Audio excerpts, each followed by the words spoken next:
So the gist of what we're doing today is I'm gonna play Minecraft, and I'm gonna tell you about the Library of Alexandria.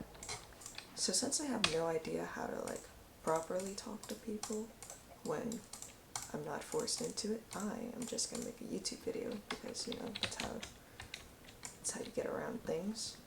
You find the loophole.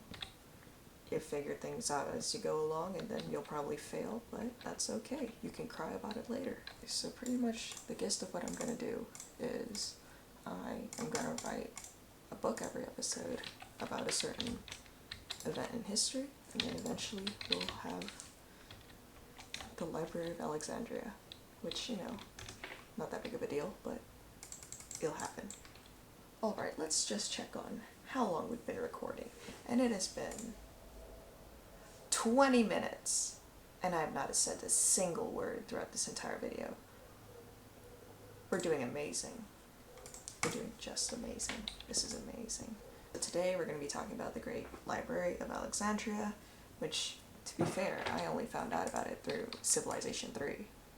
So the library was originally planned out by Ptolemy I, and to be fair, I don't really know how to say his name either. I'm very sorry, but Ptolemy, that dude. And it was Ptolemy I. And he was the one who pretty much came up with the idea. Or not, he didn't come up with the idea. He laid out the base plans for the library initially. His son was actually the one that actually built the library. Though there have been conflicting sources because they weren't really sure when it actually began to be built. Some say that Ptolemy I built it, and then some say his son did. So pretty much whoever built it hired a bunch of people to collect scrolls from, I guess, around the world. They liked the scrolls to be older, since they thought that the older the scrolls were, the less likely they were to be modified, and so they'd be truer to their source material. In the end, they ended up getting about 40,000 to 400,000 total scrolls. The number kind of varies. People have just made estimations based on how big the library might have been at that point. So 40,000 to 400,000, a small range. A lot of famous scholars put work into the library, like Callimachus. I don't know how to pronounce his name either. I'm very sorry.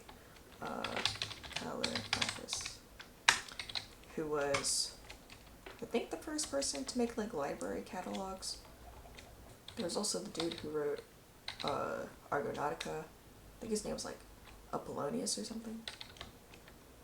Something along that. Wait, let me check. Apollonius of Rhodes. Yeah. I have a little Google Doc on the side just for my nerd thoughts, so that I don't get everything wrong and, I don't know, get banned from scholarly Twitter. Also, the guy who's calculated the circumference of the Earth, I'm not even going to bother to say that correctly. Let me see. Eratosthenes. Okay, I have no clue. Eratosthenes. That dude. The one who was pretty damn close to getting the correct circumference of the Earth. That nerd. Okay, so most people think that all of the knowledge in the library was lost immediately during that fire that Julius Caesar did, but it actually began a bit earlier on, mainly around 145 BC, during Ptolemy VIII's rule. He began purging intellectuals out of Alexandria, and a lot of the guys who basically contributed to the library just fled Alexandria, and people were like, nah, I'm out of here. So there were just no more scholars at that point. So already from an early point on, they were losing a large chunk of their knowledge. The main librarian, Aristarchus, he exiled himself to Cyprus during this whole purging. So from that point on, the library was pretty screwed. So in 48 BC, during Julius Caesar's whole civil war thing going on, he burnt down the library as It's widely known in history that he just burned the whole thing down. It was actually on accident, apparently.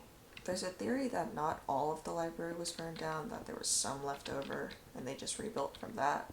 But from that point on, especially during the Roman period, funding and support was basically gone, and oh shit, diamonds. Oh shit. But from that point on, the funding and support was gone. Nobody was really caring about this library anymore. Most of it was just collecting dust. There wasn't many people taking care of it anymore or collecting more scrolls.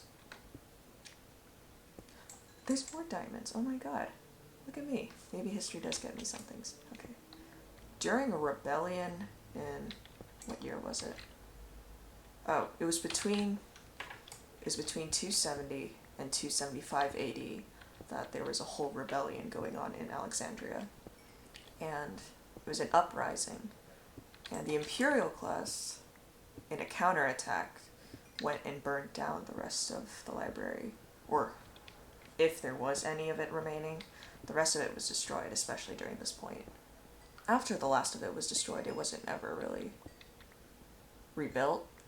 However, the Great Library of Alexandria did have a sister library, and it was called the Serapeum.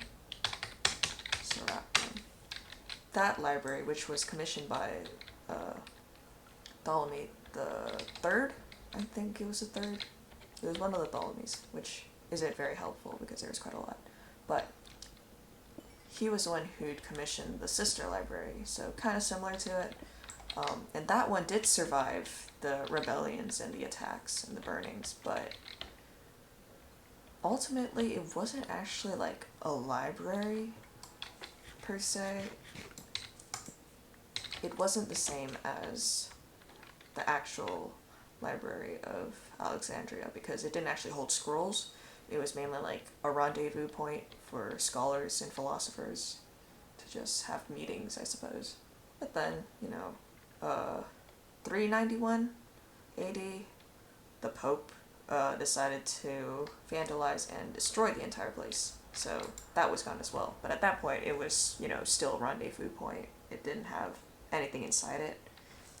It's like if the Pope came down and destroyed your favorite bar, other than losing, like, a historical site, they didn't lose too much knowledge with it. Supposedly, during the time that Apollonius was head librarian of the Library of Alexandria, Archimedes came and visited, and supposedly he figured out the Archimedes screw during the time that he was hanging out there, mainly because he was looking at the rise and fall of the Nile River.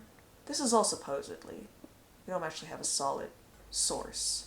I'm going to get so much hate for the way I'm just butchering these names, but Aristophanes of Byzantium, hell if I know. This guy, who was head librarian for a while, he invented the system of Greek diacritics, and he also brought about the peak of literary criticism. Most of these pieces that were edited and all were Homerian texts, so it was a big staple of literary history. Okay, so in accordance to the whole burning of the library, the actual burning this time, Seneca the Younger said that Julius Caesar had started the fire by setting fire to about 40,000 scrolls, but then Plutarch had said that Caesar's enemies were trying to cut off his communications by sea, so basically he had to do like a last-ditch effort to basically set fire to his own ships to divert the attention. And in doing so, he ended up setting the port on fire, and then that spread to the rest of the city, and then also to the library. So, like, it was his fault, for sure, but I guess he didn't mean to do it. But this is according to Plutarch. There's also another theory by Cassius Dio, just said that he'd been burning things, as Caesar does, and he'd accidentally, and I guess in the midst of all the burning, the library just happened to be caught in the crossfire as he was burning the rest of the town down. Nowadays, completed in 2002, there's the Biblioteca Alexandria, or Alexandrina. Let me see. Alexandrina.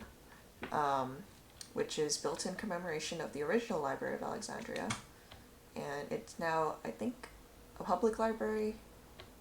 I'm pretty sure it's near the University of Alexandria. It's a modern library and a cultural center.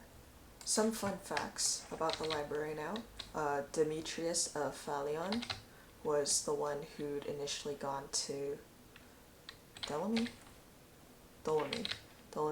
the First, and proposed the idea for the library initially. Ptolemy had been really impressed by his vast amount of knowledge, and he'd been like, hey, this is a good thing to put into, a library. Another fun fact, the library was organized by... Oh shit, I did not plan this out, oh my god. The library was organized by subjects, and the library had like 2 main branches. Some of the subjects included were like rhetoric, law, medicine, natural sciences.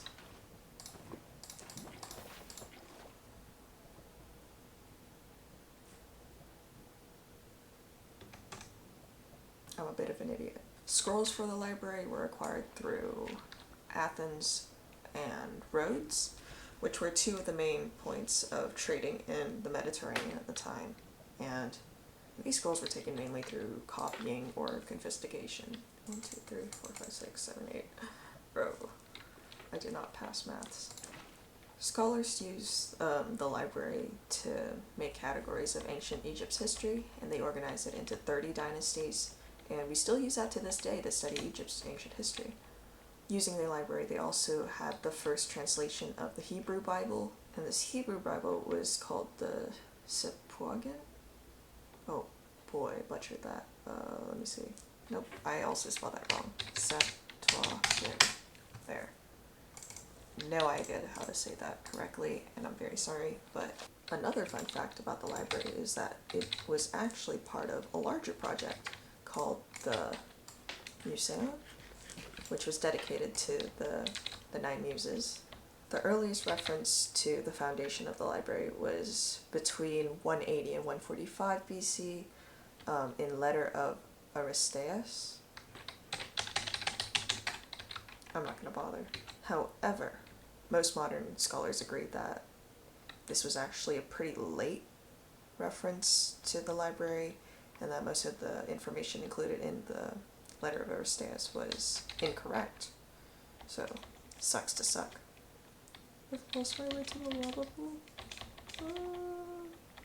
Another fun fact, despite how important the Library of Alexandria was, it wasn't actually the first of its kind.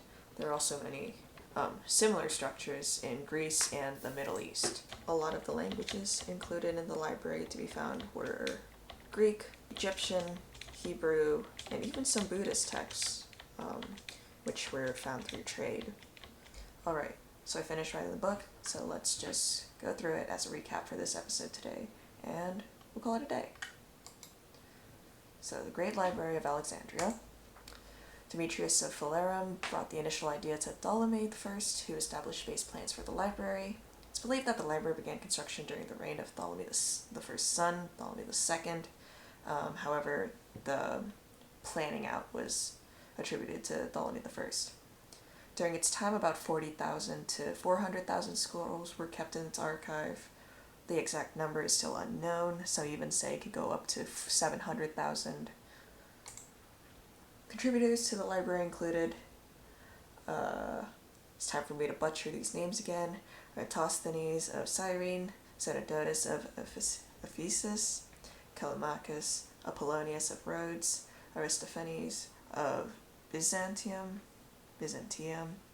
Aristarchus of Samothrace. Woo. The decline of the library began long before Julius Caesar's burning. In 145 BC, during the reign of Ptolemy VIII, there was a purging of intellectuals from Alexandria, resulting in many of the scholars involved in the library fleeing to other cities and city-states. Of these scholars was Aristarchus, who was head librarian at the time. He exiled himself to Cyprus. During Julius Caesar's civil war in 48 BC, It's believed that either the fire was started due to 40,000 scrolls being set alight, or entirely on accident due to the spread of fire from the ports inland. However, the exact portion of the library destroyed during this event is unknown, though it's presumed that the library was quickly repaired afterwards. During the Roman period, funding and support for the library quickly dwindled, resulting in a loss of relevance for the library. Between 270 to 275 AD, whatever remained of the library was destroyed during a rebellion by imperial counterattacks. I forgot to include this, but we talked about this earlier in the episode, but the Pope, one of the popes, which is one out of many, one of the popes did order for the entire destruction of the sister library. In 2002, Biblioteca Alexandrina was built to commemorate the original library, and it's used today as a public library and a cultural center. Some fun facts. Originally part of the institution called the Museum. The museum was dedicated to the 9 goddesses of the arts, the Muses. Layout of the library was still unknown to this day, though there has been a lot of debate over it. It's not the first of its kind, it's just very notable. Greece had a lot, and so did the Middle East. The kind of like collective archive thing going on. And many important translations were attributed to this library, including the first Hebrew Bible, the Septuagint, and Homeric texts. I don't know why I said earlier Homerian texts. It's Homeric. I'm just very stupid, but it's Homeric text.